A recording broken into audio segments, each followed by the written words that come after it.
Hello, and welcome to episode 2 of Code and Career from Cognixia. I'm one of your hosts, Sean Bryson, a digital instructor here at Cognixia. And I'm your co host, Sydney Morris, a senior talent development expert at Cognixia. With us today is Sarah Bean, a former JUMPro. She's been with us for a couple years in a site reliability engineer role and is now transitioning into a new DevOps deployment role with one of our clients. How did the JUMP program fit into your plan? I'm not really a plan person. The JUMP program is kind of a long story. So I'm an older developer. I was finding jobs on my own, but they were really horrific. So I remember Paula asking me to join the JUMP program. And then in 2020, I finally got a job I liked. And then COVID happened. So that was that. And then end of 2020, I got an email from Rich and I was doing some non-tech work. And then he said, when you're finishing, and I was finishing like April, whatever, Friday in April, and starting the SRE on the Monday. And I was just so excited to be doing something technological again. And, just the pureness and like cleanness of math and science is what I love. And so, after about 2 years, I got set up, went through the program, and I learned so much, and I'm really grateful. I feel like in technology, you can't really have a definite plan. You got to be flexible. So, Yeah. my plan is to always work in technology and do something. That's so true, though. You really can't have a plan, these days. And your journey is so inspirational to probably a lot of people because, all these changes within the economy also happened while you were, trying to break into technology, and then COVID and all these different highs and lows to your journey. But here you are, you're still being very successful and trying new things. And it's such an inspiring journey that you've had with us.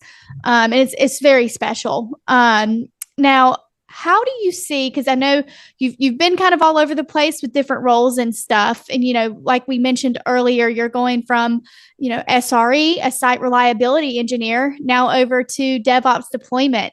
How do you kind of see that transition in roles contributing to your long-term career goals in the tech industry?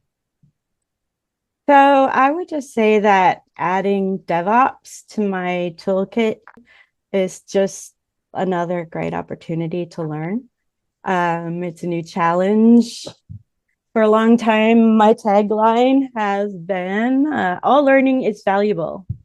And that's even failure learning. So I'm just excited to learn some new skills. This is completely different. It'll just round out my knowledge even further from being a developer, and then DevOps is kind of the middle, and then SRE. Yeah, I love to hear that you're just open to whatever the tech world is, needs from you, or however you fit into clients, technical needs and everything. So what are you most excited for with the shift from SRE to DevOps deployment? But I'm excited that they're just starting to virtualize, and they haven't built any, like I said, containers or machines yet. So that'll be fun to see. And I think DevOps is pretty much the same as SRE in terms of, just problem solving and automation. You have to, I think everything in computer programming is just problem solving. And then, and you have to have a good method, good way of problem solving. And then automation is just writing down your steps and making sure it all works without you. You're going to be doing all these new different things, but you still seem so confident, and you know that you're going to be learning so much, and it's just such a great attitude to have. And what advice would you give to other women in tech who are considering, a similar career? So, women have it a little bit harder. They have to I believe, work harder and smarter and learn more.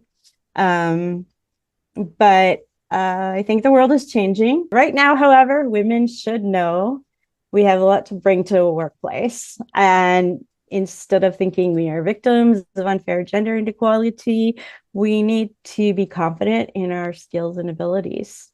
The only way anyone can be confident is to really study and know your skills. So if you are getting started, my advice would be to learn as much as you can from whatever you're doing. If you're in college, on the job, and training, pay attention, really learn, upskill and self-study, cutting edge trends. In tech, you will never stop learning because tech is always changing. So if you're a person who wants to learn a job and then just work it, and maybe upskill every couple years in a 3-day seminar, then tech isn't for you. You should do something else. But if you are interested, then you need to really study hard and pay attention to what everyone's talking about and what might be coming down the pipe. And you need to be flexible because as tech changes, so do jobs. So, I started out as a developer, but tech is changing. Pretty soon AI is going to write the programs, right? So you got to change your job. You have to upskill when that happens, make sure that you're learning something new. But for women, I would say to anyone, really, and women included, if you want to be successful, there are only 2 things you can't do in life. One is to give up, and the other is to say, I can't do this. If you say you can't, then you definitely can't because you're stuck inside a self-defeating prophecy. So make sure that you just keep an open mind and don't give up. Thank you, Sarah. That was some excellent advice for women and, like you said, for everyone in tech. And what tips for success would you pass on to the next generation of JUMPros? So first, I would again say really pay attention. So it seems simple, like just pay attention, right? But you need to actively pay attention, which is a little bit different than just sort of paying attention. So you choose to be an active part in your education, meaning you just don't skate. Take advantage of every learning opportunity available to you. So you can work on side projects and learning paths that will round out your skills on the side. Learn basic in architecture. That's super important because you a lot of times learn pieces, like you'll be learning Python, then you learn SQL, then you learn, how some things you might learn, okay, do Java and JDBC, but you really need to learn like how every single piece fits together and works, and then how it goes into a cloud environment or a virtual environment. So I always say you should watch some videos on debugging because when you get on site to a big corporation, the code is huge and you really need some good debugging skills. There's plenty of YouTube videos or documentation on that in the internet. When you are deployed on site, don't be afraid to take on tasks that you may not be 100% familiar with. But the internet itself has a vast number of resources for everything that you will be doing. There isn't a question that hasn't been asked. For me, if I'm using a new language, like say Terraform, I would go to the Terraform registry. So I usually go to the third-party company's documentation.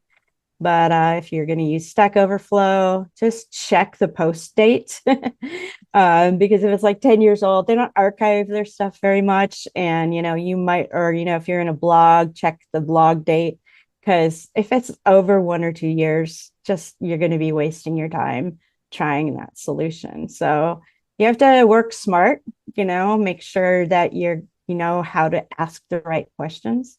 And also when you're on site, be observant during the meetings. You can learn who's good at what, and then not pester, but if you see someone that's an expert in something, Just maybe, ask them if they have a little time to get in a meeting with you and help you with something. Only if you're really stuck, though, because they have a job to do too.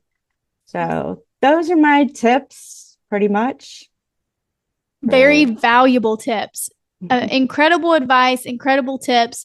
This is going to be so beneficial for a lot of new entry-level developers. I mean, everything like putting yourself out there in meetings and not being afraid to, step up to the table and maybe do something out of your comfort zone, and the debugging advice as well. Like, these are all things that I like to talk about in my interviews with different candidates as well. Those entry-level developers just getting into the JUMP program. So you going into more detail about that is just such incredible information. Now I want to do a little rapid fire with you. We're going to go through some few questions, and if you can respond just pretty quickly. My first question is, what is your favorite tech podcast or blog? So I know you want me to say Corporate Bites. You don't have to. It's Pivot. Pivot. Awesome. Yeah. And your favorite programming language? It's Python. Awesome. And then preferred method for handling tech burnout? So that's a good question. I would say learn something new and different.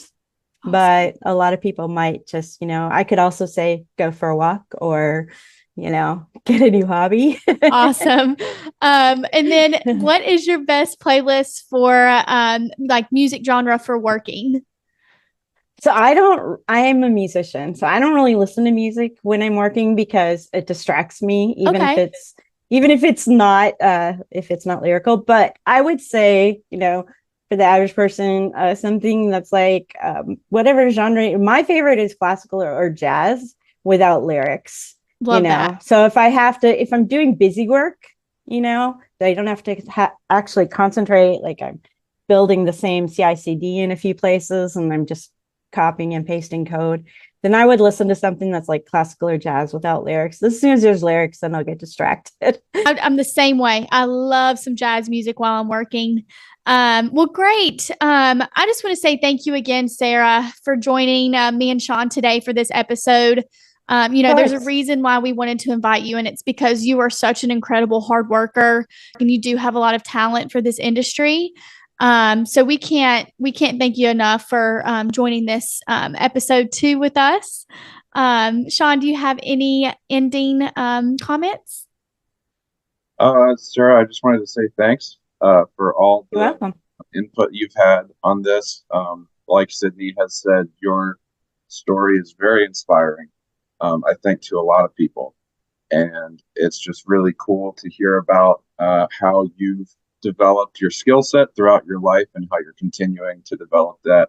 And I think you've given some really good advice to women. Maybe you're never too old to learn something new, and you're never too young to learn something new either. Yeah. Just keep learning, and you'll be okay. Because, as long as you don't stop, you'll get it eventually. Yep. You've heard it. Just keep learning. Right. Keep learning. I love it. I am your co-host, Sydney Morris. And I'm your other co-host, Sean Bryson. Thanks again for watching Code and Career, where we craft tech success stories, and be sure to tune in next time to jump ahead.